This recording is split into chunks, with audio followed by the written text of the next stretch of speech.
Your strength as a rationalist. The following happened to me in an IRC chat room long enough ago that I was still hanging around in IRC chat rooms.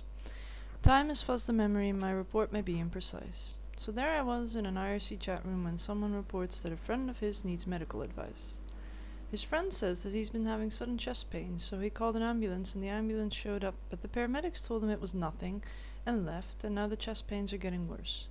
What should his friend do?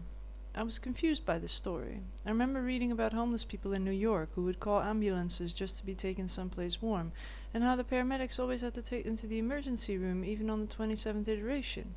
Because if they didn't, the ambulance company would be sued for lots and lots of money. Likewise, emergency rooms are legally obligated to treat anyone regardless of ability to pay, so I didn't quite understand how the described events could have happened. Anyone reporting sudden chest pain should have been hauled off by an ambulance instantly.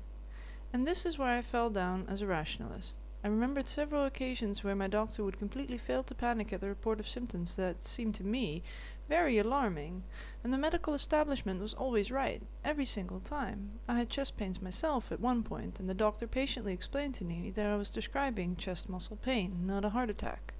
So I said into the IRC channel, well, if the paramedics told your friend it was nothing, it must really be nothing. They'd have hauled him off if there was the tiniest chance of serious trouble. Thus I managed to explain the story within my existing model, though the fit still felt a little forced.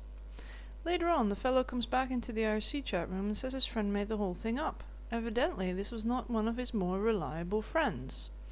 I should have realized perhaps that an unknown acquaintance of an acquaintance in an IRC channel might be less reliable than a published journal article.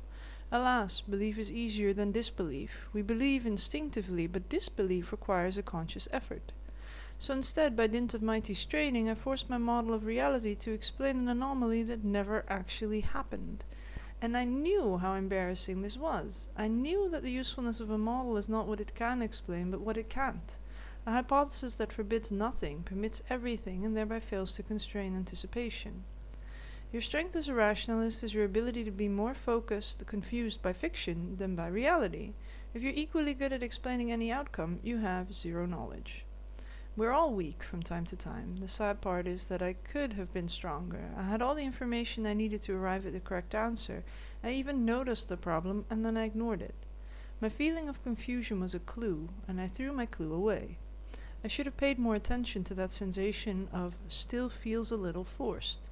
It's one of the most important feelings a truth seeker can have, a part of your strength as a rationalist. It is a design flaw in human cognition that this sensation manifests as a quiet strain in the back of your mind, instead of a wailing alarm siren and a glowing neon sign reading, either your model is false or the story is wrong.